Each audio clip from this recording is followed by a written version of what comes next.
Hola, buenos días a todas, a todos. Para nosotras es un honor estar acá.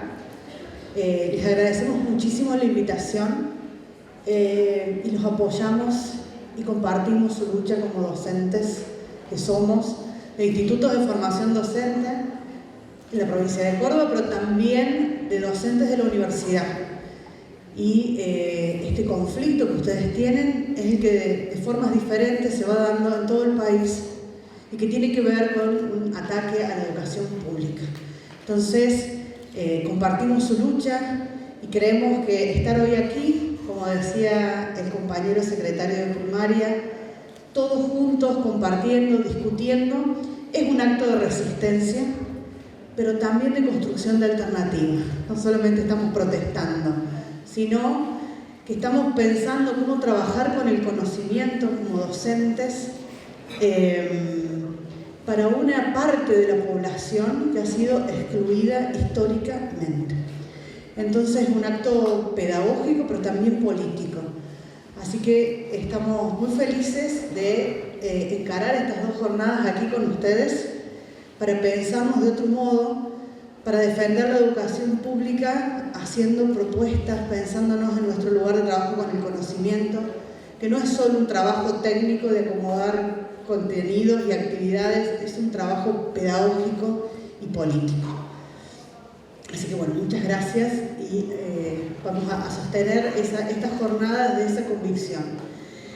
Y desde esos principios ustedes van a encontrar allí en el programa de la jornada una estructura de actividades que hemos pensado y que tienen que ver con algunos posicionamientos que sostenemos acerca del trabajo con el conocimiento y de lo que es ser docente. Por eso no solamente hay una cuestión de cómo organizamos los contenidos, como decía anteriormente, sino pensar cuáles son los fundamentos. Los que nos precedieron en la palabra allí mencionaban el cambio de paradigma y una perspectiva decolonial. Consideramos que tener un diseño curricular desde esas perspectivas es una gran apuesta y un poco desde ese lugar está organizada la jornada. Nosotros con Marieta ahora vamos a trabajar algunas cuestiones que hacen a los fundamentos de cómo entendemos el diseño curricular de la modalidad y qué significa pensar desde un paradigma de la complejidad, desde una mirada decolonial, la enseñanza. Creemos así que hay una fuerte apuesta y vamos a trabajar allí durante esta conversación que vamos a entablar ahora. Algunas características de ese currículum, de qué significa un currículum en la modalidad de jóvenes y adultos, qué significa trabajar con el conocimiento de esas perspectivas. Entonces, durante la mañana se van a encontrar allí con esos conceptos. Nosotros vamos a traer algunas ideas con Marieta que nos parece importante considerar y después abriremos un espacio para el diálogo, para poder hacer preguntas. De ninguna manera queremos que sea una cuestión acartonada de desarrollo, sino traemos algunas ideas para compartir que tiene que ver con nuestra experiencia de trabajo allí en el área. Por la tarde vamos a trabajar allí ya en grupo, más en una modalidad taller, para empezar a producir algunos sentidos en torno a las decisiones curriculares. Van a ver que vamos a insistir durante estas dos jornadas en la tarea del docente como mediador y en las decisiones, porque creemos allí profundamente en esa tarea del docente en la construcción de sentidos políticos y pedagógicos a la hora de poder pensar qué es lo que compartimos con nuestros estudiantes. Por eso la idea de mediación, de decisiones nos van a acompañar no como eslogan, sino como algo a analizar, a construir juntos. Después vamos a tener un plenario a partir de los trabajos de los grupos que vamos a estar coordinando nosotros las comisiones. Vamos a tener un panel por la tarde a cargo del profesor Diego Chichisola sobre las prácticas del lenguaje en el desarrollo del currículum. Siempre en todas las actividades vamos a estar trabajando una mirada interdisciplinaria, ¿no? de cómo abordar allí esos cruces entre las disciplinas. Para el día de mañana, 30 de septiembre, por la mañana vamos a hacer un panel, primero nosotros, que vamos a trabajar allí con la construcción del núcleo conceptual, trabajando los procedimientos y también mostrando algunos ejemplos de cómo llevar adelante esa producción del núcleo conceptual. Para eso es muy importante, por lo menos para nosotros, esta mesa que vamos a trabajar ahora, las bases teóricas, epistemológicas de por qué es importante trabajar con el conocimiento cotidiano, de esta mirada interdisciplinar. Y mañana vamos a tener además 2 talleres que tienen por objetivo que podamos producir núcleos conceptuales aquí, trabajando con los diseños curriculares. También vamos a estar coordinando esas comisiones y luego vamos a compartir todas las producciones, ¿sí? Finalmente siempre hacemos un plenario. Creemos que es importante escucharnos en lo que produce cada grupo, porque eso alimenta el intercambio, las discusiones. Siempre el compañero, la compañera trae miradas diferentes que nos ayudan a pensar desde otro lado la cuestión. Así que vamos a insistir así también con los plenarios. Bueno, creo que ahí eso es un poco en resumen la propuesta de actividades para estos 2 días. Y vamos a dar ahora comienzo para empezar a trabajar estas cuestiones más teóricas y después abriremos a las preguntas. Muchas gracias, Mariana. Hola, buenos días. Nuevamente gracias por la invitación. Es un placer estar acá.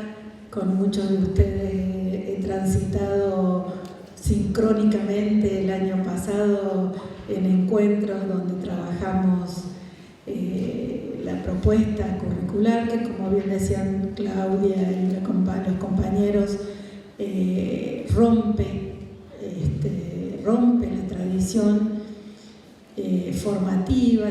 Estamos frente a un nuevo currículum, un currículum provincial que es producto, como acá ya se dijo, de una comisión mixta, que también es raro, es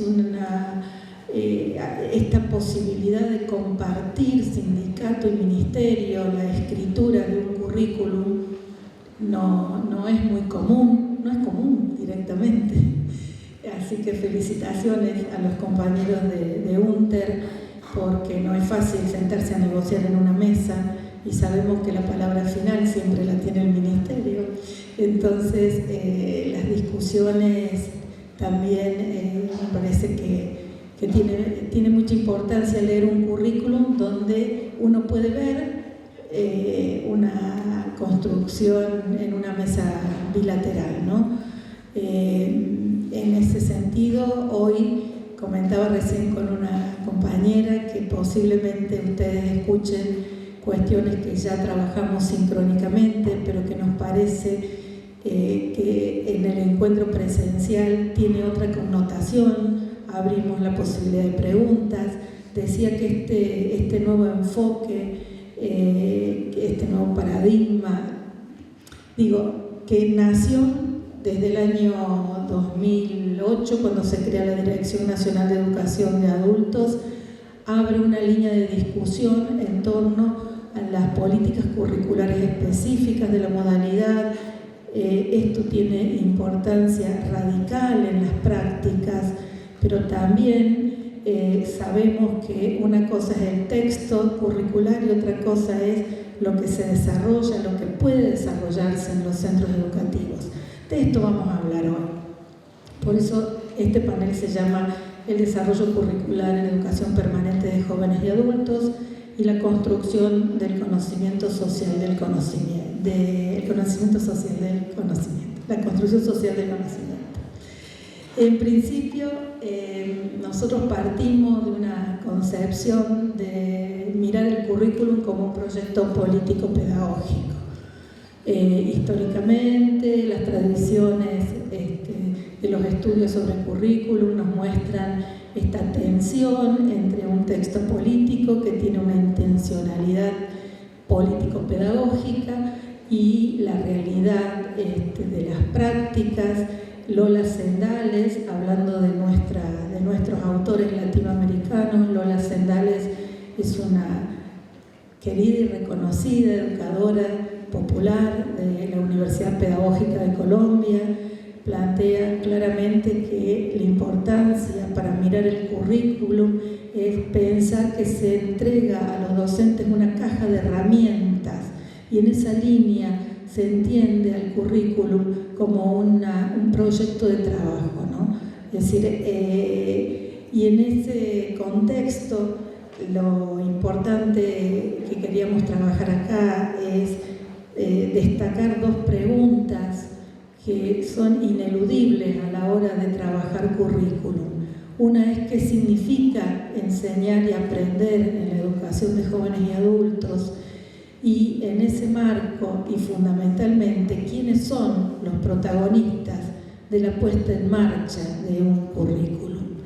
Entonces, sobre esas preguntas vamos a estar trabajando estos 2 días, porque ustedes son los protagonistas, ustedes son uno de los protagonistas, son los educadores. Son los educadores que tienen que tomar decisiones conjuntamente con los estudiantes. Y en este marco decíamos, el currículum entendido como un proyecto político-pedagógico, claramente es un proyecto social e histórico. Es decir, no son conceptos abstractos ajenos a la experiencia humana. El currículum implica las decisiones políticas que en un momento de la sociedad se toman pensando en qué ofrecer, qué trabajar, pero en esa línea lo importante también es preguntarse quién decide sobre los contenidos que se plasman en una propuesta curricular, los contenidos disciplinares, quién selecciona, quién decide. También, y eso es lo importante de este currículum en particular, de educación de jóvenes y adultos, es entender lo que es un proceso de diálogo de saberes. Es un cruce de prácticas, y esto lo plantea Grundy, ¿no? Entender el currículum como un proceso de diálogo de saberes implica también entenderlo como un cruce de prácticas. No solo nos lleva a pensar la selección de contenidos, sino que tiene que ver con todo lo que sucede en un centro educativo y en la relación de ese centro educativo con la comunidad, particularmente en adultos. La comunidad está presente desde el inicio porque los sujetos que llegan a la escuela de adultos traen un cúmulo de experiencias y de conocimientos que tienen que ser tomados en cuenta desde el inicio porque son los destinatarios de la práctica. Entonces, se trata de procesos y relaciones pedagógicas y culturales entre los sujetos involucrados en el proceso educativo. Por eso, María Saleme decía que elaborar un currículum, sea para niños o para adultos, no es tarea fácil, aunque se dispongan de fuertes apoyos técnicos, teóricos y didácticos. Y ustedes también van a entender claramente esto, porque María decía, no es tarea fácil porque se asume la responsabilidad de seleccionar y decidir los conocimientos que el otro se supone necesita para su propio desarrollo. Miren qué simple lo que decía María, pero qué profundo, ¿no? Porque esto nos lleva a pensar quiénes somos nosotros para suponer lo que el otro necesita. Y ahí entra a jugar la relación con la escuela. ¿A qué viene el adulto a la escuela? ¿Qué busca el adulto en la escuela? Suponer, dice María, lo que el otro necesita o lo que se necesita no es lo mismo que esperar el gesto del otro, escuchar su palabra, partir de su desarrollo cultural. Esto, en otras palabras, porque María lo decía en el año 1992, cuando yo tuve la posibilidad de trabajar con ella y de aprender a su lado, todavía no se hablaba de una pedagogía decolonial, pero claramente esto responde a una educación decolonial. En esa línea, entonces, hay que reconocer estos procesos de especificación curricular. ¿Y qué quiere decir esto? Y ustedes lo saben muy bien, que no se trata de un proceso unidireccional. Esto lo trabajó mucho Nación en un documento, el documento base del año 2011, que se discutió en la Mesa Federal. Se toman palabras de Flavia Terigi, donde plantea justamente esta no aplicación lineal de lo que se decide en los espacios políticos desde otro lugar, desde un enfoque político de Stephen Ball. Podríamos estar hablando de procesos de recontextualización de este texto, ¿no? Este es el texto político del currículum, pero ese texto llega a las escuelas, a escuelas que están en diferentes contextos, con diferentes destinatarios. Entonces allí se produce una recontextualización y ustedes, ahí entra a jugar el lugar de decisor del docente, ¿no? Cuando hablamos de proceso de especificación curricular, claramente iniciamos con el plano federal, después el jurisdiccional, el proyecto educativo institucional, hasta llegar al espacio áulico. Un espacio áulico que no está escindido de la comunidad, ¿no?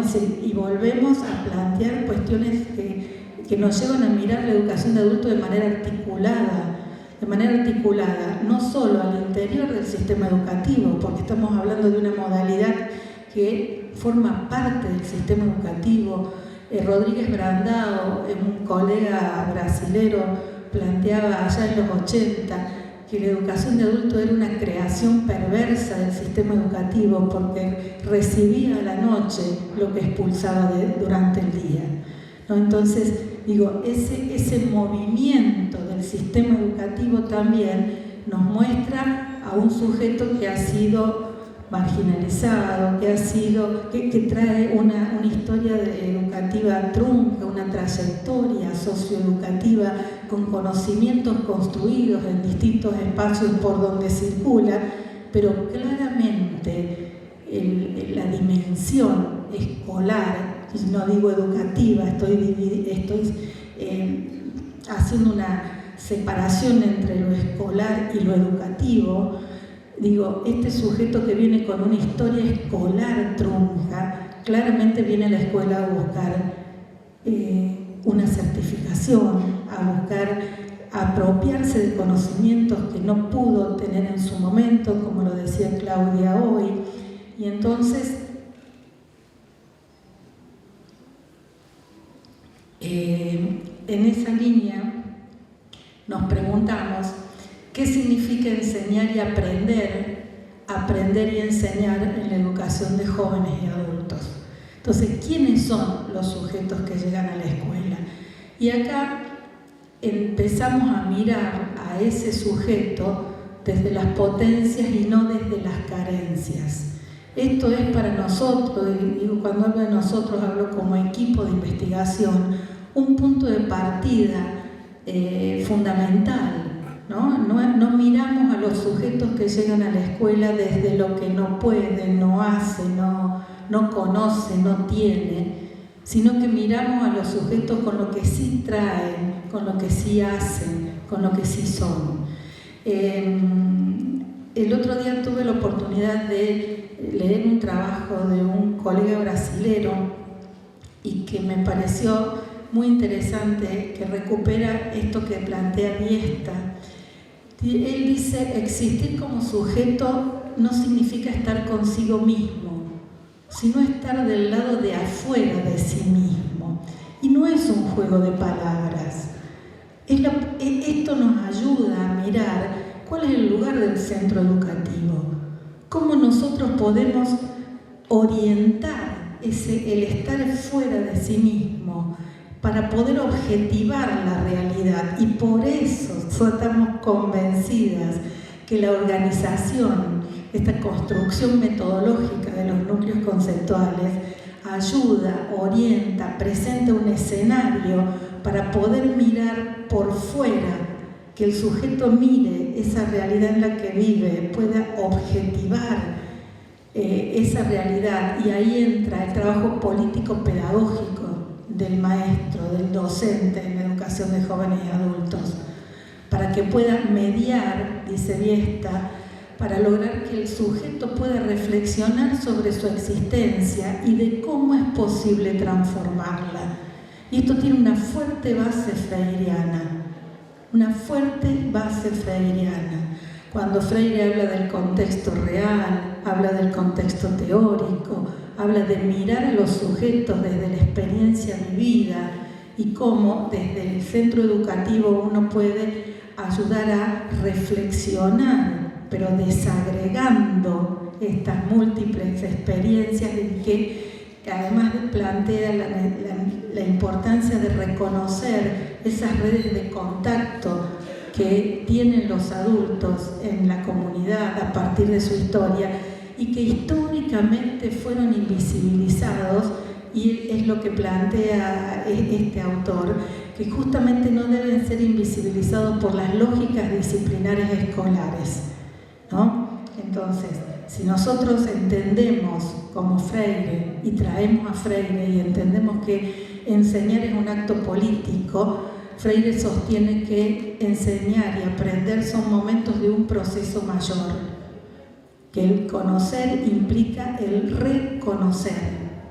Y esto también es interesante porque, sabemos que entender la educación como un acto político significa claramente ayudar a construir un modo de apropiarse del conocimiento, desde pensar ese sujeto activo y no que sea depositario de contenidos disciplinares. Freire dice: el educando se torna realmente educando cuando y en la medida en que conoce o va conociendo los contenidos, y no en la medida en que el educador va depositando en él la descripción de los objetos. Y entonces ahí entra la importancia política del acto de enseñar, la posibilidad de ayudar, estimular y poner sobre la mesa la curiosidad epistemológica, la curiosidad de ese alumno que llega cansado de trabajar con miles de problemas, pero que la escuela se constituye en un espacio de encuentro, no solo de encuentro con el otro, con el docente, sino de encuentro con el conocimiento. Y nuestras investigaciones, y específicamente quiero compartir con ustedes brevemente la investigación, uno de los hallazgos de la investigación de Rocío Arrieta, de su investigación de doctorado, cuando ella indaga acerca del uso social del conocimiento escolar. A ver, ¿qué busca, qué quiere el adulto que llega a la escuela? Y que llega a la escuela primaria y que llega a la escuela secundaria. Y lo que se homologa en las necesidades que plantean los estudiantes, tanto en la escuela secundaria como en la escuela primaria, es que van a la escuela a leer y a escribir correctamente, a leer bien y a escribir correctamente. Entonces, ¿cuál es el lugar de la escuela? ¿A qué va el adulto a la escuela?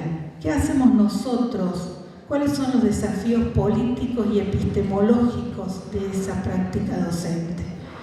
Y aquí traemos para discutir, y no como verdades acabadas, pero sí entendemos que hay que poner en juego el diálogo entre los diferentes saberes, anclados en relaciones y acciones como políticas pedagógicas, para direccionar la construcción de prácticas transformadoras de sí mismo y de la realidad.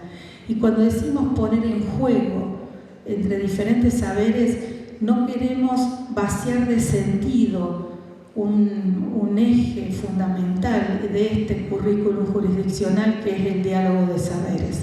Porque muchas veces uno va nombrando y se va perdiendo el sentido. Lo que tienen ustedes en cada centro, en función de cada grupo de estudiantes, tienen que encontrar la demanda, esto que dice María, ¿no? Es decir, ¿quiénes somos nosotros para decir qué se necesita? La necesidad, el interés, la curiosidad tienen que ser plasmado en ese grupo de estudiantes.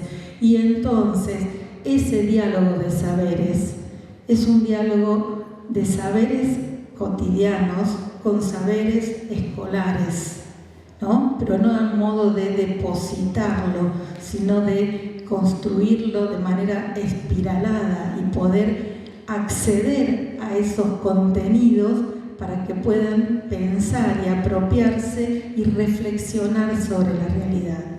Visibilizar saberes y haceres, tradiciones y prácticas locales que históricamente han sido marginalizadas y desconocidas. Y esto no puede quedar en una mera charla de la situación local, sino que esa posibilidad de poner sobre la mesa una problemática, y por eso después y mañana vamos a trabajar fuertemente sobre los pasos en la construcción del núcleo conceptual,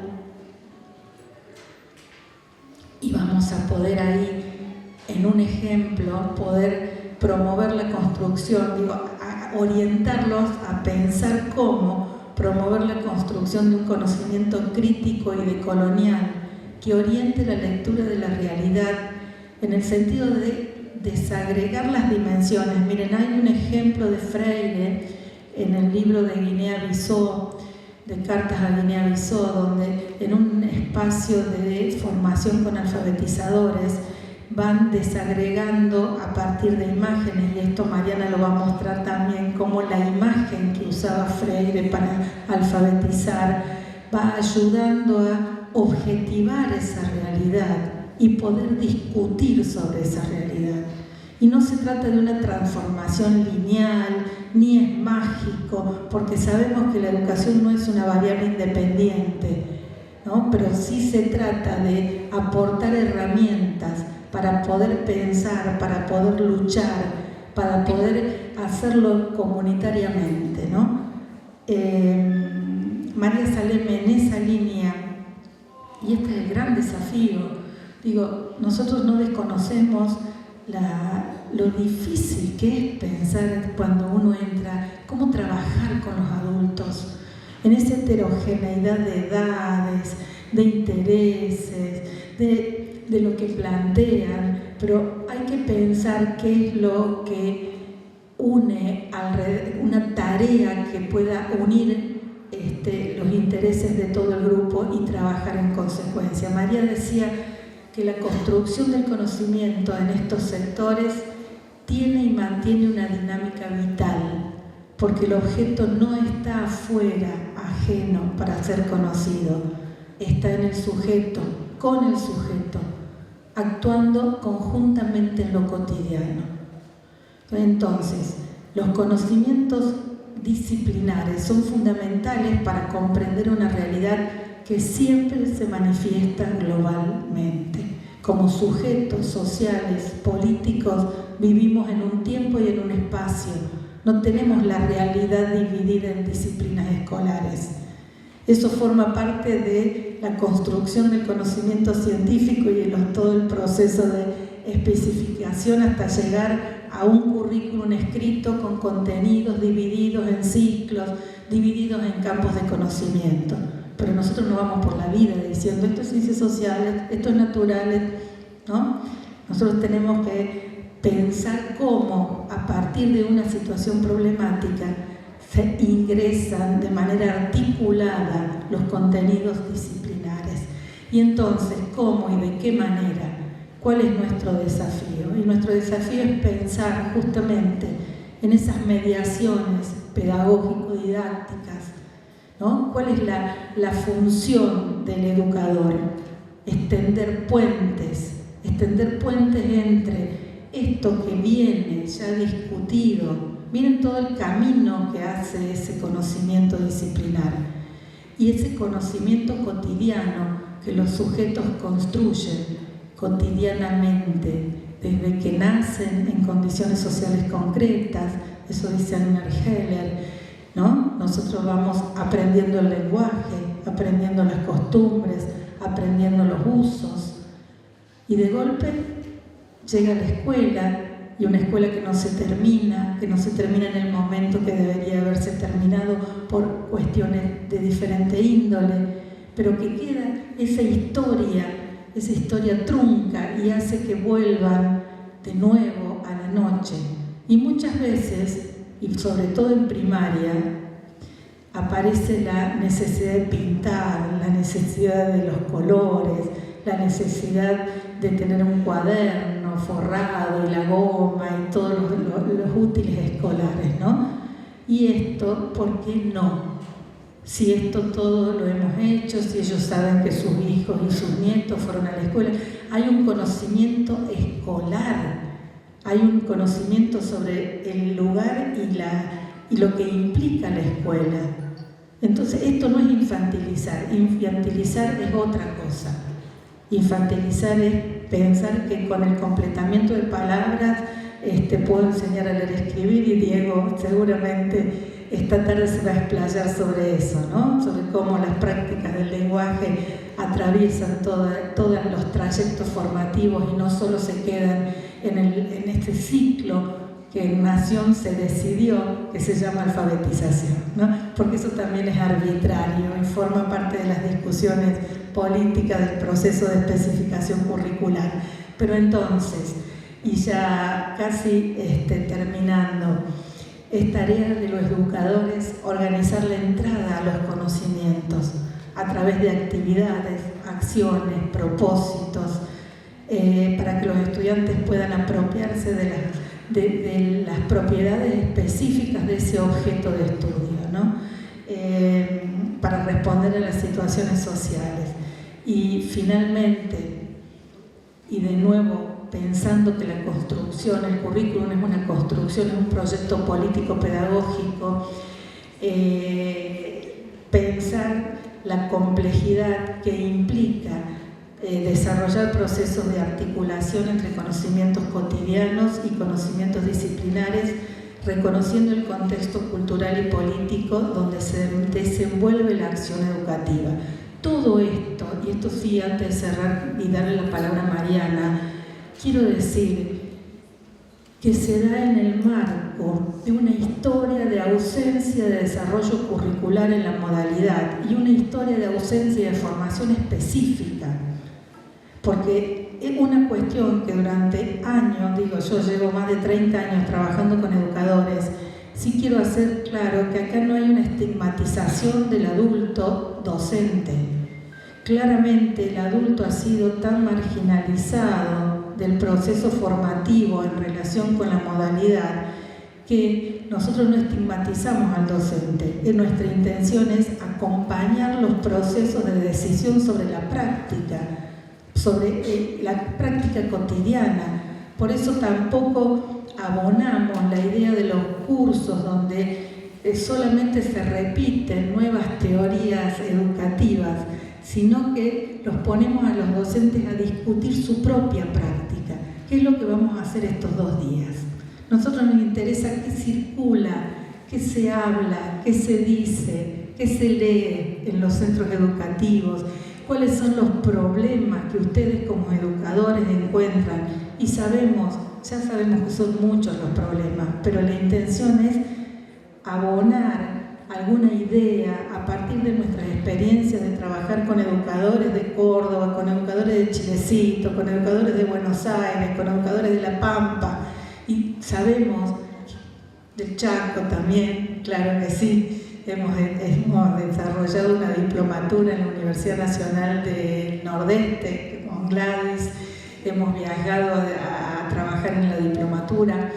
Entonces, en ese recorrido con distintos maestros, nosotros y docentes de nivel secundario, tenemos algunas cuestiones que identificamos comunes y que ese hilo común de la docencia, de la modalidad, arranca con una ausencia de formación específica. Y eso es lo que hace que muchas veces se traslade lo que se trabaja con niños o con adolescentes, con jóvenes en el secundario, a la noche, sumado que muchas veces es el segundo o tercer trabajo que ese docente tiene. Entonces las condiciones laborales, las condiciones formativas también ayudan a pensar lo difícil que es trabajar con este nuevo currículum.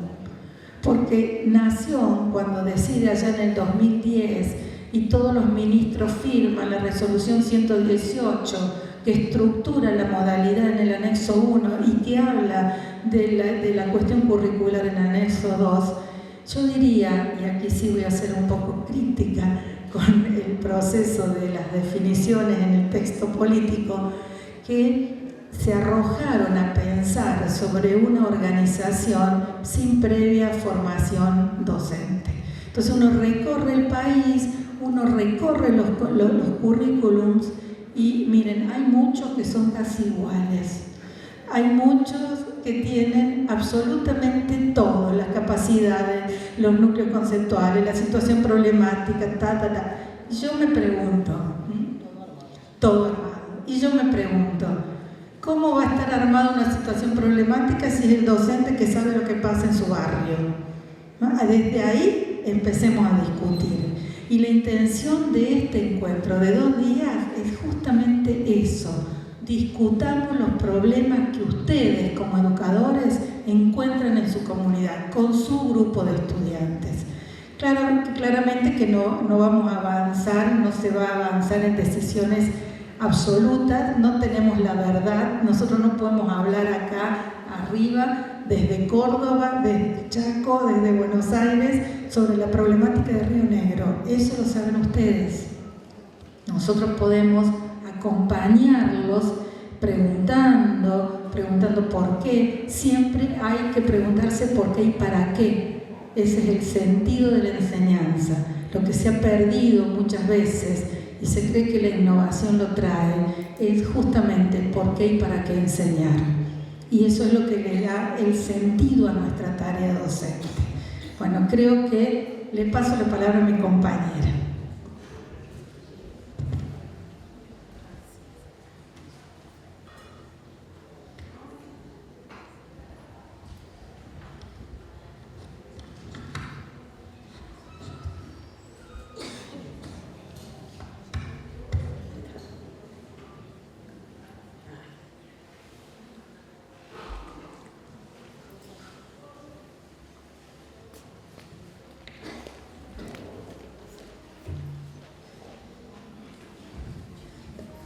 Bueno, Marieta traía varias preguntas que en este proceso de decisión de los diseños curriculares, de cómo se construye la política, cómo se construye una política de distribución de los conocimientos, que no es una cuestión inocente, ¿no? Entonces, sí nos interesaba allí, como decíamos al principio, trabajar algunos aspectos que hacen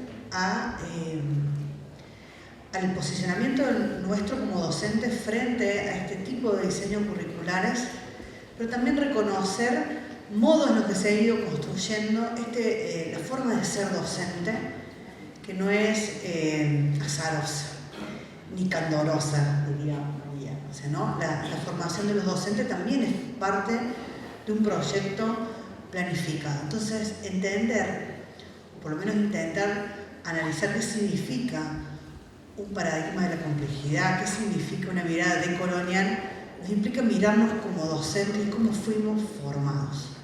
Esa imagen que estoy compartiendo es de un cuadro de Claudio Galina, que es un pintor argentino, a lo mejor lo conocen, que dedicó toda su obra a retratar escenas de la escuela. Y esas escenas de escuela, como decía Marieta, que muchas veces aparecen en los discursos de nuestros estudiantes y reivindican una forma escolar que nosotros discutimos a lo mejor o con la que no estamos de acuerdo, está mostrando una afectividad, emociones que fueron construidas en torno a lo que es la escuela, lo que es el conocimiento, y que están presentes en nuestras historias personales. Esa imagen de esos niños, todos limpios, impecables, yendo a la escuela, todos niños blancos, bien vestidos, con sus útiles, también es una forma de entender la sociedad con la que aprendimos nosotros. Y bien llegamos acá, aprendimos que no estamos en General Roca, sino que estamos en Fisque Menuco. Y ha llevado mucho tiempo poder visibilizar las formas de dominación, las formas culturales, que incluso la escuela se encargó de enseñar.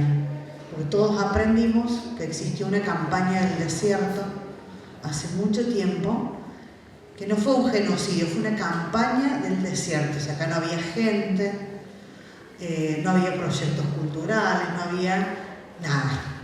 Entonces, la escuela y la forma en que el conocimiento se ha transmitido son parte también de un proyecto político de construcción de ciudadanía y de construcción de subjetividades.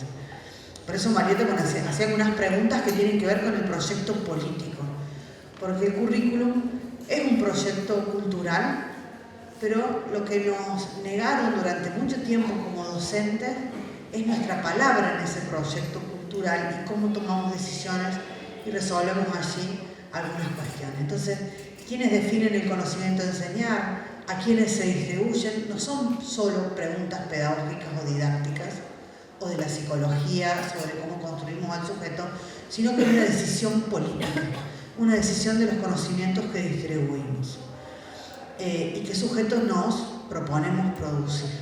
Entonces, ¿cómo vamos a trabajar con ese conocimiento? Hoy tiene algunos matices diferentes por la forma en la que se produce el conocimiento, por la forma en que el conocimiento es distribuido y sobre todo por la amenaza que nos implica la inteligencia artificial a todos, ¿no? ¿Cómo usarla?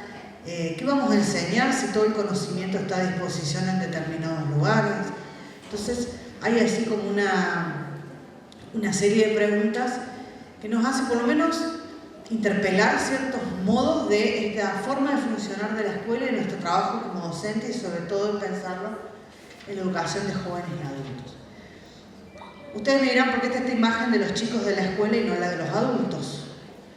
Porque también hay una construcción social acerca de para quién es la escuela, quiénes van, y la escuela como espacio social ha estado cargada de sentidos y de formas de ser pensada. Entonces, estas imágenes son a propósito, tienen que ver con una historia de representaciones, pero también de una subjetividad que fuimos formando acerca de la escuela y quiénes deben estar en la escuela, que no son ajenas a los estudiantes de la modalidad de jóvenes y adultos, al contrario, como representaciones sociales acerca del conocimiento, de para quién es la escuela, también se han ido transmitiendo quiénes son los dignos de estar allí, quiénes son los educables, cuestiones que lamentablemente hoy siguen estando en disputa porque las seguimos discutiendo, si todos merecen estar en la escuela o no, si tiene que haber una universidad pública o no tiene que haber, si cada uno se la tiene que pagar, si la educación es un bien social o no, es un bien individual, y eso marca allí sentidos acerca del rol del Estado. Miren estas imágenes, que no sé si se alcanzan a ver bien, son imágenes, muchas seguro ustedes tienen en su casa fotografías similares de cuando fueron a la escuela. Estas fotografías que ustedes ven, la organización del aula, los bancos, el guardapolvo, el uso del pizarrón, la escritura, las disposiciones, toda esa estética de la escuela. Bueno, ninguna de esas fotos es de Argentina, son de Chile, son de Brasil. O sea que la escolarización fue un proyecto regional que supuso una determinada formación de sujetos. Entonces, esa forma de pensar la escuela también fue una forma de pensar ciudadanos, con un vínculo con el conocimiento, con una forma de vestirse, de estar bien vestido, de ir bien presentado, de llevar los útiles, que marcaron no solamente el tiempo de la escuela, sino los sujetos. ¿Sí? Por eso es común escuchar la frase de nuestros estudiantes: yo no fui a la escuela porque tenía que trabajar, era para otros, la escuela era para otros. Esto que traía Marieta de otras investigaciones que siguen reflejando las voces de los estudiantes hoy. En la escuela se aprende a hablar bien, se aprende a escribir bien, está el saber valioso. Ahora, ese saber valioso, como decíamos anteriormente, tiene que ver con una definición. ¿Quién definió qué es ser el conocimiento valioso? Y aquí ingresa esto que planteaban las compañeras al principio, que es la mirada decolonial, o sea, una mirada que intenta, o por lo menos quiere visibilizar cómo deconstruir la producción de un conocimiento en determinados lugares. Entonces nosotros cuando vemos el mapa mundi, no me di cuenta de traer la foto, vemos Europa arriba, América abajo, ¿sí? Por América del Sur, nosotros abajo. Eso también es una forma de mostrar y de construir el conocimiento. Entonces, Pensar un pensamiento decolonial y una mirada interdisciplinar supone romper con unas lógicas de funcionamiento del conocimiento que todavía siguen existiendo, ¿sí? Y esa es una gran ventaja de este diseño curricular con el que vamos a trabajar, con el que ustedes tienen que trabajar todos los días. Pero esa definición del conocimiento, y ahí quiero retomar lo que planteaba Marieta, que nada de lo que decimos tiene que ver con criticar al docente. Primero, porque nosotros también somos docentes y fuimos parte de esta formación disciplinar que desvincula al docente de su trabajo con el conocimiento, pero que también marcó la historia de nuestra escuela y de la educación de jóvenes adultos. Ustedes saben que la educación de jóvenes adultos se institucionaliza en Argentina paralelo a la escuela común para las infancias y que marca ya de arranque un currículum reducido para los adultos, ¿sí? Y una formación que no conoce la especificidad de ese trabajo para los docentes. Entonces hay una serie de decisiones allí que marcan esto, y que aquí, vuelta a esto que planteábamos al inicio, pensar las decisiones que nosotros tomamos como docentes y pensar un currículum decolonial significa primero deconstruir una propia mirada nuestra que tenemos a la hora de pensarnos con el otro. Entonces hay una historia de los docentes y el trabajo con el conocimiento que tampoco es inocente y que implica un modo de construcción de sujetos, ¿no? Digo, yo siempre traigo esas imágenes de distintas experiencias de escolarización en América Latina para que nos veamos como parte de una región, que esto también es parte ahí de la mirada decolonial, de poder entender cómo hubo proyectos de escolarización que fueron regionales, no por países, sino que muestran un modo de producir a la ciudadanía. ¿Cómo sería ese modo de producir a la ciudadanía o cómo fuimos formados los docentes para llevar adelante esto? Primero, la producción de un desclasamiento. Nosotros los docentes parece que somos unos sujetos que no somos ni de clase media, ni de baja, ni de superior. Estamos ahí. Somos los portadores del saber, los apóstoles, el templo del saber, pero parece que es un conocimiento que es valioso por sí mismo, que nadie lo produjo, que no hay intencionalidades políticas y que fue neutral. ¿Sí? Entonces los docentes nos ponemos en un lugar de fuera de los otros, los que son nuestros estudiantes. Eso no es una cuestión nuestra como docentes individual, sino que hay una producción social de ese modo de vínculo.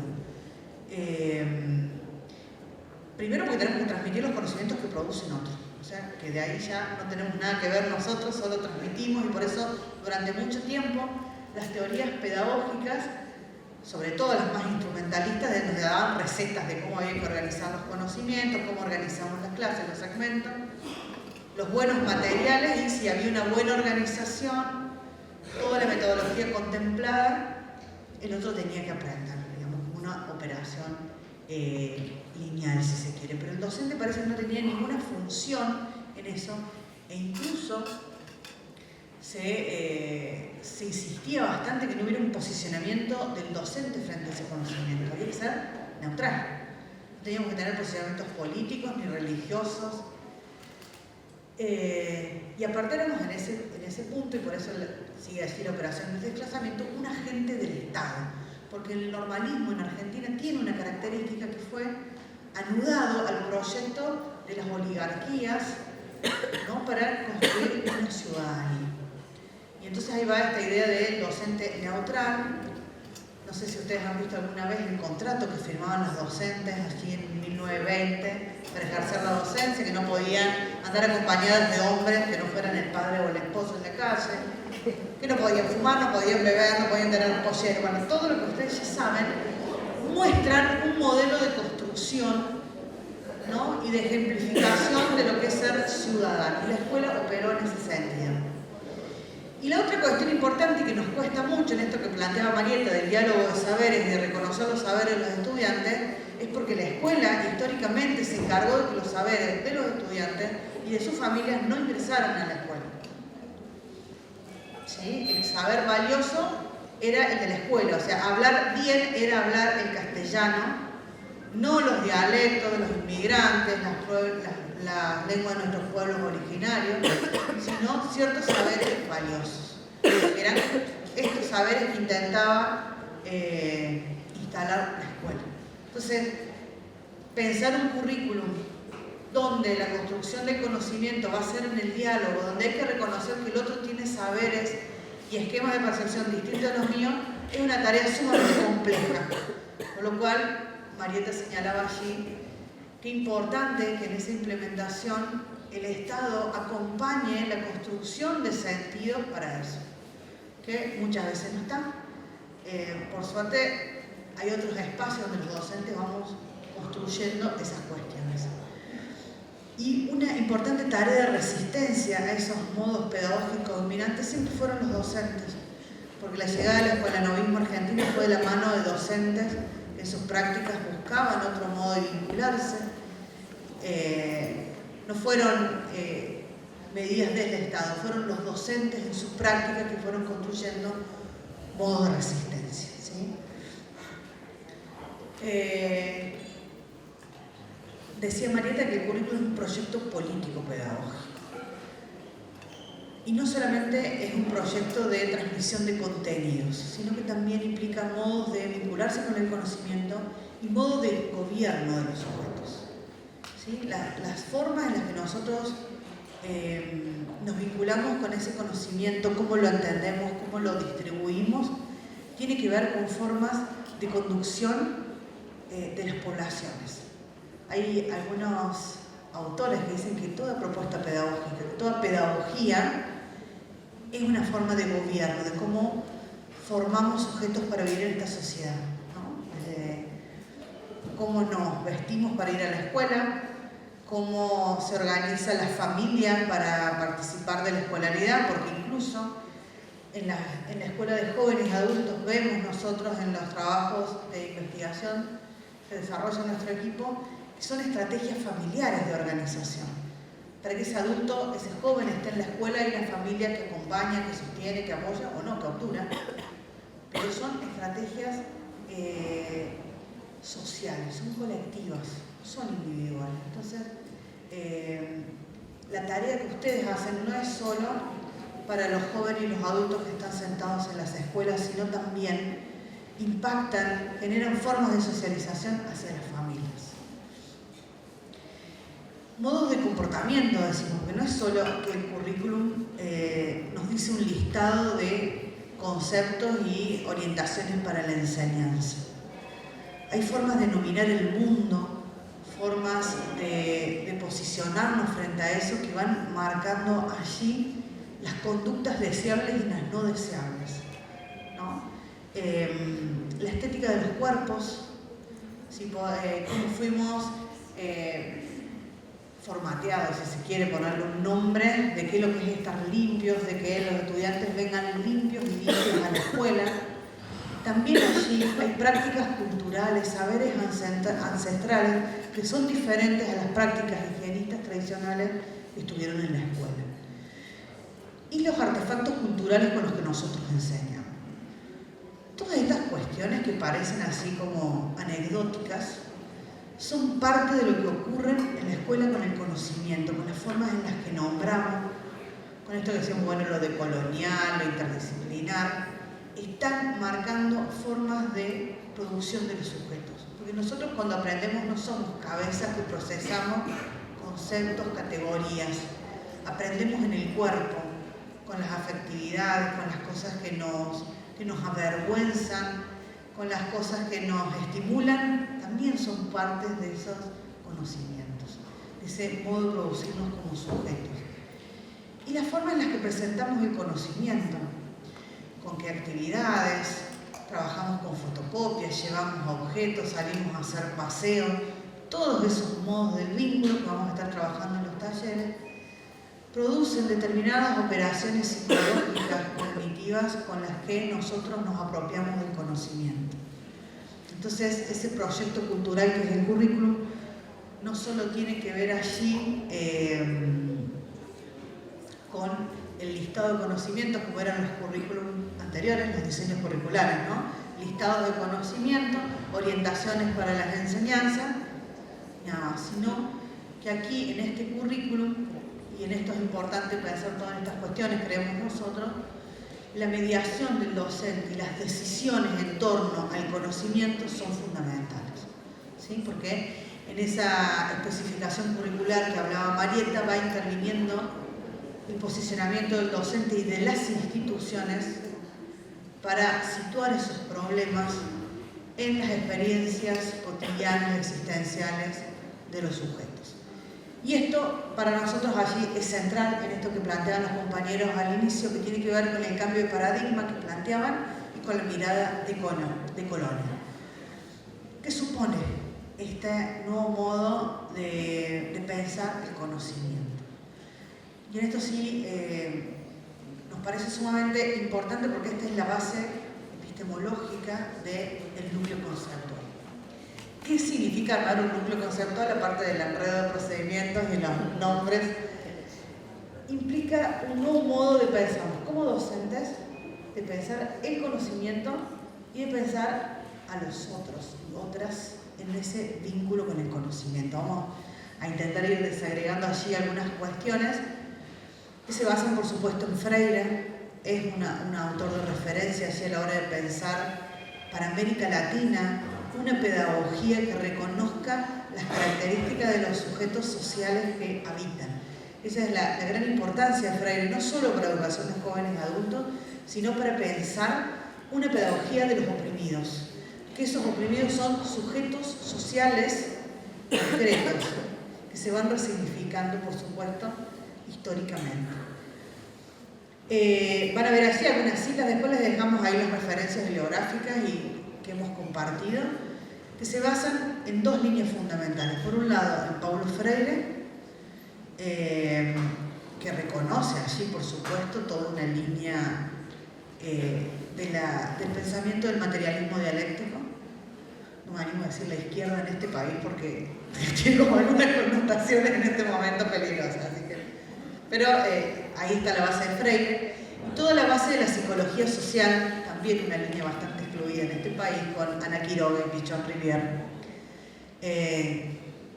Por ahí ahora están resurgiendo más, pero en un momento fueron totalmente ocultados, invisibilizados, porque muestran una concepción del conocimiento que discute estas ideas que mostrábamos en la anterior y que tienen que ver con la historia, fundamentalmente de nuestro sistema educativo.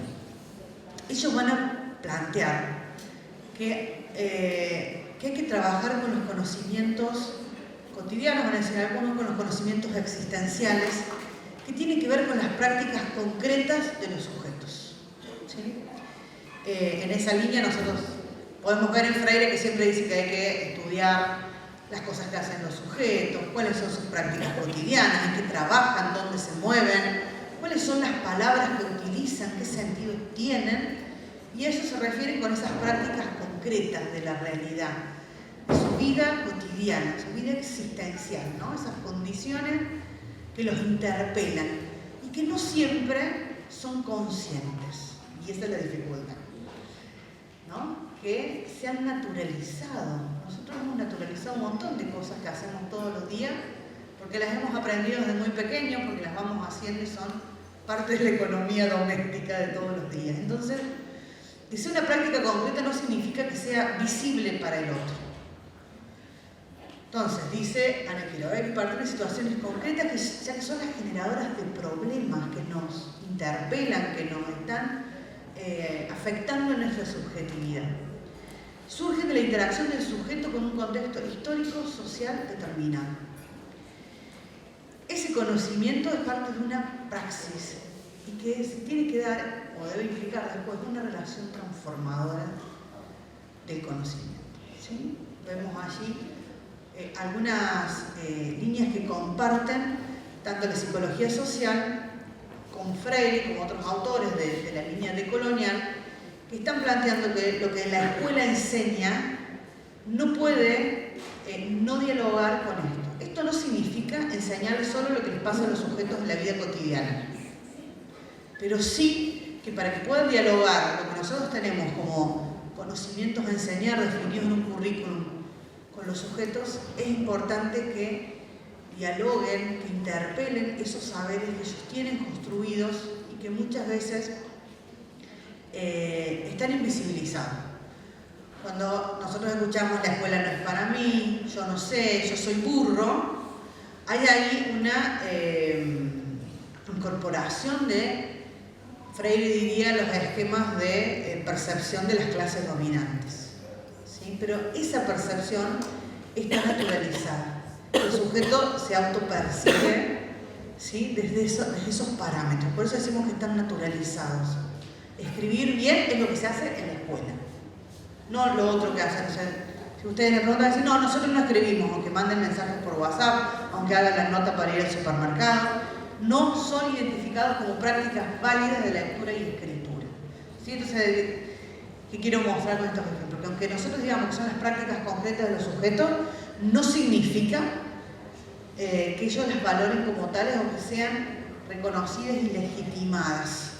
¿Sí? Entonces ahí hay una tarea importante nuestra en ese reconocimiento de los saberes que ellos tienen, aunque no sean visibilizados como tales. Entonces, partir de la práctica concreta de los sujetos tiene esa complejidad, que hay toda una pedagogía de la crueldad, diría Rita Segato, que ha ido invisibilizando formas culturales que son consideradas inferiores y otras que son superiores. Es un racismo de la cultura, digamos que estas miradas decoloniales también están alertando, ¿sí? Pero bueno, la base del núcleo conceptual y de las situaciones problematizadoras y de poder construir un enunciado que reconozca eso tiene que ver con entender que nuestros contenidos que tenemos en los diseños curriculares tienen que dialogar, no decir, saben esto y pasamos a otra cosa, sino poder vincularse esas prácticas concretas, qué sé yo, de cálculos mentales que hacen todos los días para resolver cuestiones básicas de la existencia con los algoritmos que después tenemos que representan. Por eso mejor de trato, porque yo en matemática no sé mucho, así que no voy a profundizar. Pero hay así un diálogo que es complejo de establecer, ¿no? Pero esa es la base del núcleo, de que las situaciones problematizadoras se vayan especificando hasta llegar a la escuela, hasta llegar al aula, ¿sí? Que es partir, por lo menos como referencia, a esas prácticas concretas existenciales.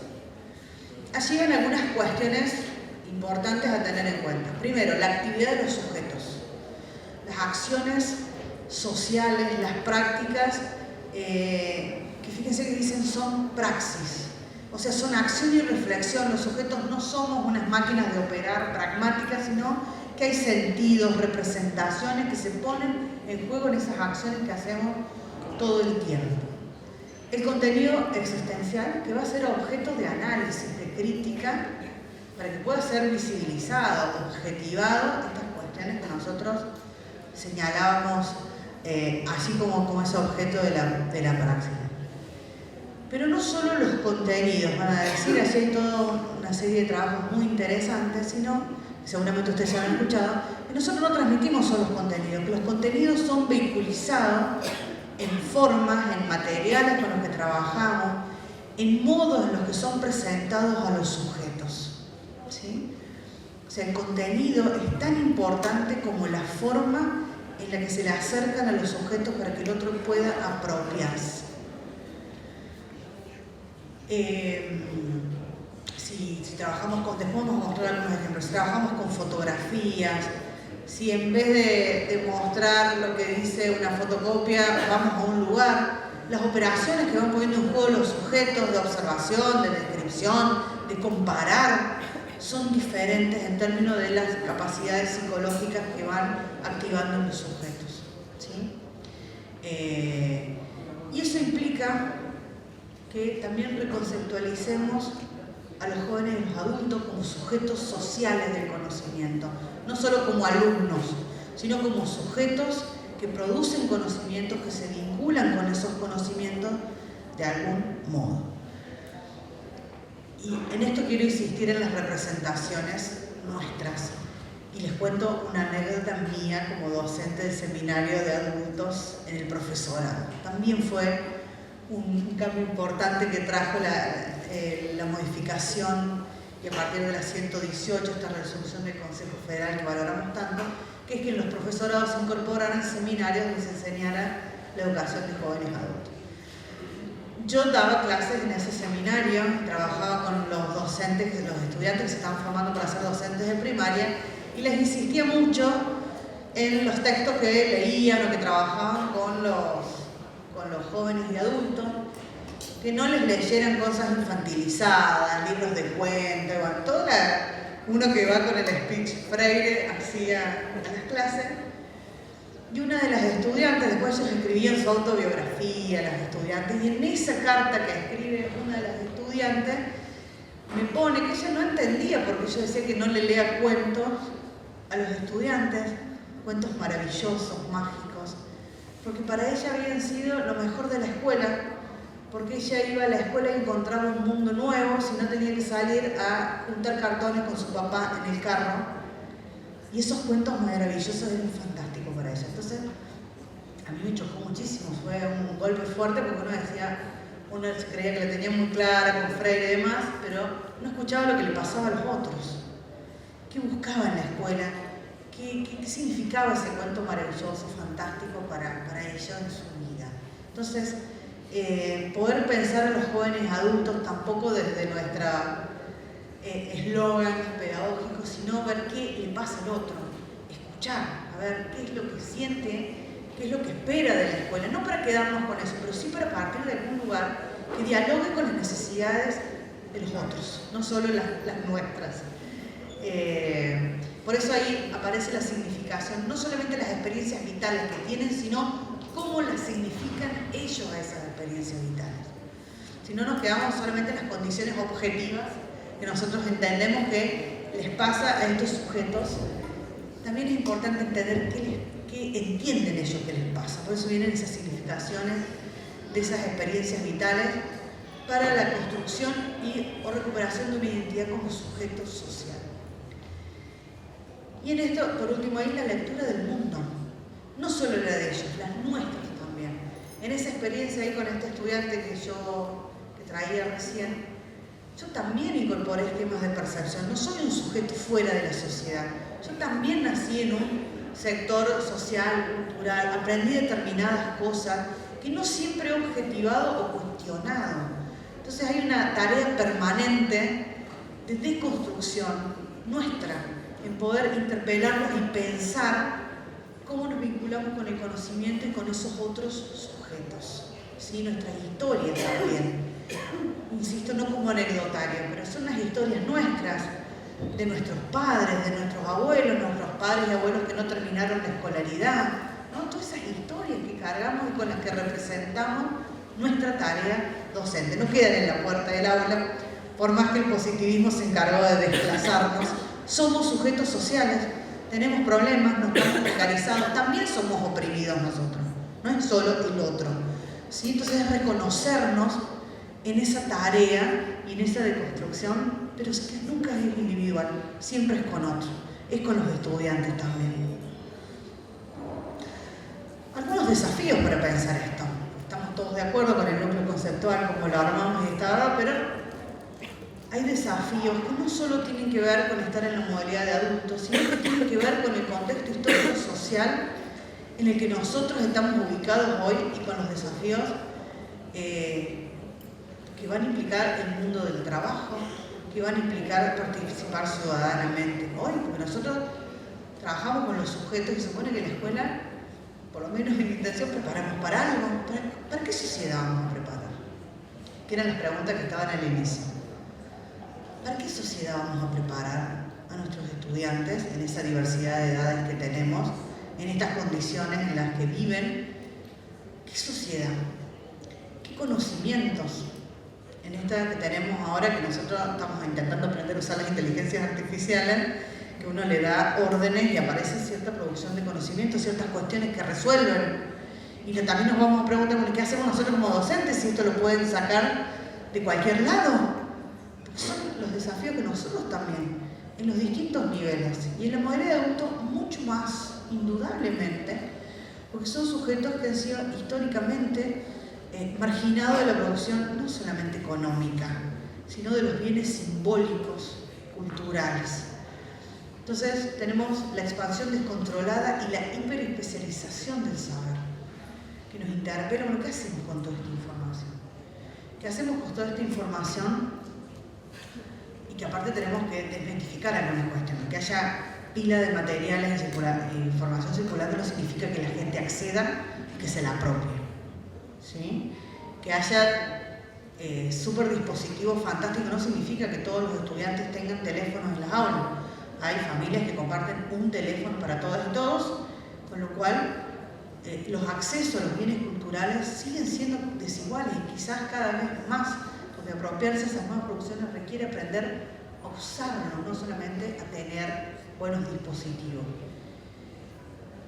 Y allí, para nosotros un doble desafío, no solamente que tenemos que enseñarles a procesar toda esta información, sino que también hay que transmitir la información, porque el acceso es desigual. Entonces tenemos allí esas dos complejidades. La otra cuestión tiene que ver con el núcleo conceptual que supone una interdisciplina.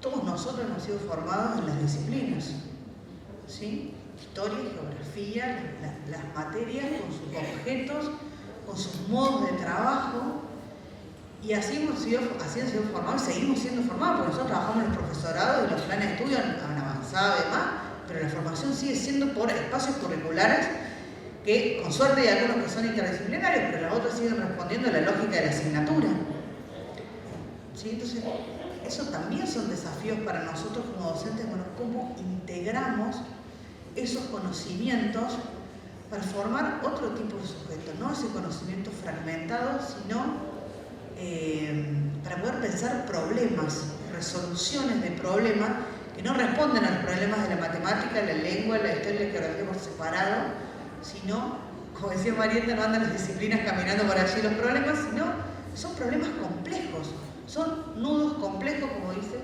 Edgar Morin, cuando habla del pensamiento complejo, que hoy es el desafío que tenemos en todos los niveles, ¿no? En algunos más que en otros, pero que aparece allí como un desafío. Digo, es un desafío si nos preocupa que la distribución de los conocimientos sea democrática, si no, no habría ningún problema. Se distribuyen los conocimientos de acuerdo a la función que va a ocupar cada uno en la sociedad. Pero si la preocupación es democratizar el conocimiento, las formas en las que se accede, que ese conocimiento no sea de adorno, sino que nos sirva para resolver problemas concretos de la práctica de la vida de los sujetos, que nos sirva para tener una vida mejor a nuestros estudiantes. Bueno, ahí tenemos esos desafíos que tienen que ver con poder organizarlos de un modo que los sujetos puedan allí apropiarse y que les sirva para tener otra calidad de vida. Y ese es el gran desafío que vamos a trabajar entre hoy y mañana, que es cómo organizamos los conocimientos para que a los sujetos, primero que se puedan apropiar, que tengan que ver con sus realidades, pero a la vez que les propongamos otros conocimientos que no esperaban, ¿sí? Porque los estudiantes no vienen a la escuela a buscar solo algo más de lo que ya saben, sino nosotros tenemos la responsabilidad política de ofrecerles otros conocimientos que dialoguen con sus prácticas, pero también que les abran otros horizontes de vida, ¿sí? Y por eso viene esta idea de democracia cognitiva, que está tomada de Edgar Morin, no sé si lo conocen, pero tiene un libro, ya que tiene bastantes años, son bases para una reforma educativa y que muestra los desafíos. Ese libro se escribió mucho antes de la pandemia, de la revolución 2.0 de la web y no sé, todas esas cosas, o sea que ya había toda una mirada muy interesante de lo que se venía.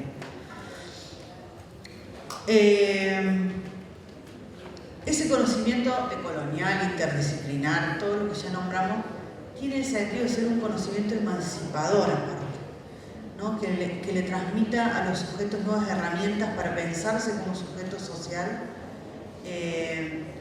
y para aprender a usar toda esa información que decimos que circula y que cada vez se produce con mayor velocidad, con mayor vertiginosidad, ¿sí?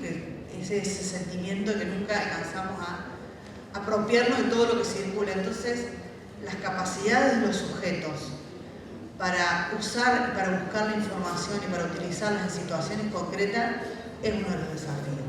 Freire llamaba esto una educación problematizadora, ¿sí? Que los sujetos puedan hacer uso de esos conocimientos como herramientas para resolver cuestiones concretas de sus prácticas, pero en la sociedad que vivimos, poder participar socialmente requiere saberes de las tecnologías digitales.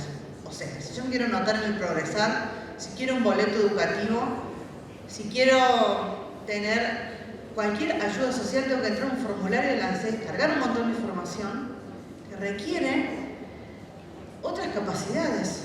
Entonces, comprender conjuntos complejos, entender los sentidos y los usos de la lectura, la escritura, la oralidad en cada contexto, requiere de esos conocimientos situados, esa problematización que se proponen allí en los núcleos conceptuales, que vamos a trabajar allí con algunos ejemplos.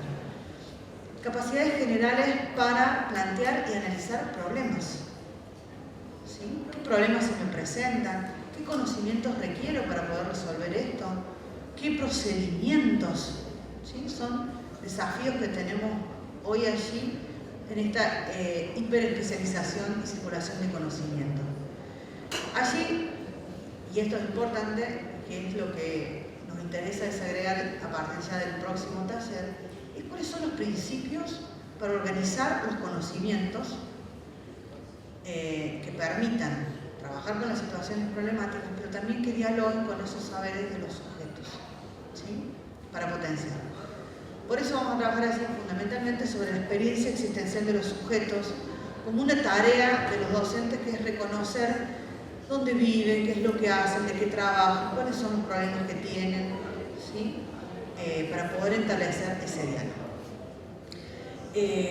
Ya para ir cerrando algunas cuestiones, sí interesaba trabajar, no sé si se lee bien, esto que están viendo es una actividad basada en la metodología de Freire que se usó en la campaña de alfabetización que se hizo entre el año 73 y 75 en Argentina.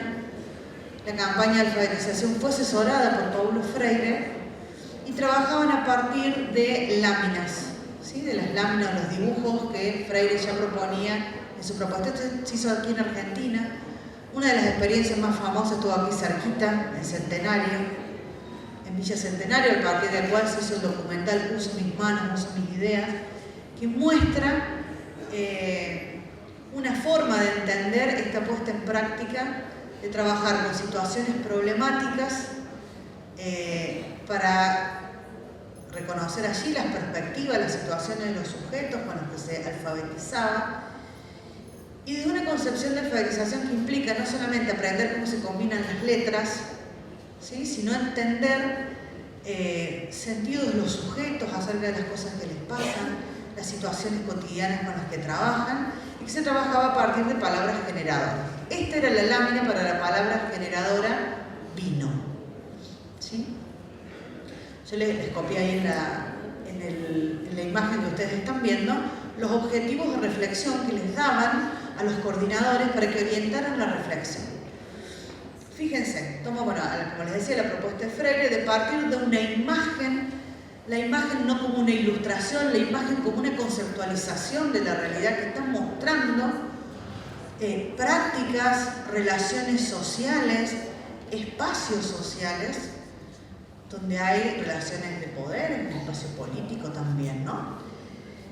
A partir de esa imagen se empezaba el diálogo con los sujetos, ¿sí? No se empezaba a escribir ni las palabras, sino preguntando qué ven en la imagen, reconocen alguna práctica de esta imagen, les pasó a ustedes, que tiene que ver con poner en juego la oralidad, que también es una práctica dentro de esa cultura escrita, ¿no? Poder hablar.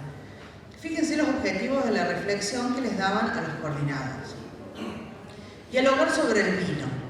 El vino, bueno, es un producto, o sea, es un producto de consumo, pero también implica formas en las que es producido, quiénes son los que los producen, quiénes son los dueños, dónde se producen esas cosas, qué relaciones sociales de producción están allí, cómo son contratados esos trabajadores, cómo es el circuito de comercialización del vino, o sea, toda una serie de conocimientos. Nosotros los podríamos ir vinculando con algunos contenidos que tenemos en nuestros diseños curriculares para trabajar, ¿sí? O sea, a partir de esa imagen. Entonces, tienen dos objetivos allí. Dialogar sobre el vino como elemento elemento incorporado a la vida social y como un complemento de la alimentación. Discutir sobre el problema del alcoholismo. ¿Sí? Ahí empieza otro problema. No es el consumo, como se produce, las relaciones sociales, sino el vino como una forma de escape de una realidad social, como prácticas de consumo. Si ustedes miran la imagen, ¿sí? Fíjense cómo están vestidos, uno podría pensar que son trabajadores, ¿no? Algunos parece que como ya han bebido demasiado, están graficando, no soy yo, están graficando algunas situaciones sociales para que el sujeto también, a partir de la imagen, pueda decir qué es lo que ve, lo que siente frente a esa imagen. Entonces les propone como actividad a los coordinadores discutir sobre el problema del alcoholismo. ¿Cómo se manifiesta en la comunidad del grupo alfabetizando? Porque el alcoholismo es un problema que podemos identificar en distintas escalas. El tema es cómo les pasa a ellos en su vida, en sus prácticas cotidianas. Entonces nosotros podemos trabajar el alcoholismo como problema social, pero después vamos bajando, como decimos nosotros, bajan las cosas, para llegar a qué les pasa a ellos con esa situación. Entonces, las preguntas para estos alfabetizadores, muchos de los cuales no tenían formación docente, los ayudan a ir desarmando con el otro, haciéndoles preguntas para poder dialogar con lo que a ellos les pasa. ¿Qué efectos produce en la salud del alcohólico? ¿Qué efectos produce en la familia del alcohólico? ¿Qué efectos produce en la comunidad? Y entonces después dice qué efectos produce sobre el trabajo, ¿no? Fíjense cómo van entrando a distintas dimensiones del problema a partir del diálogo. Después tiene el otro objetivo, dice intercambiar opiniones sobre cuáles son las causas del alcoholismo para ellos, ¿no? Por eso podemos encontrar un montón de bibliografía producida sobre el tema. Las soluciones que se pueden dar a nivel de la comunidad organizada. O sea, cómo a ellos les parece que pueden dar una respuesta a ese problema. Conocer la política del gobierno popular frente al problema del alcoholismo. Una campaña de alfabetización, gobierno de campo, ¿no? Fíjense, otra escala. O sea, no es el vino como producto social, como un producto que tiene determinadas formas de que es producido, comercializado y demás. El alcoholismo como problema social, la política, o sea, ¿qué hacen los gobiernos para resolver esta situación? ¿Qué hace el gobierno popular frente al problema del alcoholismo? ¿No? Problemas sociales, sanitarios y demás. Sino también qué hace el gobierno en la producción y comercialización del vino. ¿Sí? Fíjense todos los conocimientos, que están involucrados en esa discusión y en esos objetivos. ¿Sí? Entonces, allí hay una forma, no es la única, no hay recetas. Esta es una forma que tiene que ver con el proceso de una campaña de alfabetización que tiene determinadas condiciones de producción, en un tiempo acotado, donde trabajan en determinados lugares, no es la escuela, ¿sí?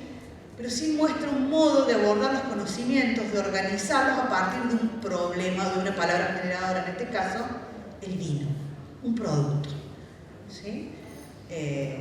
Nosotros podríamos pensar otros ejemplos y eso va a ser un poco la tarea que vamos a estar abocados en estas dos jornadas.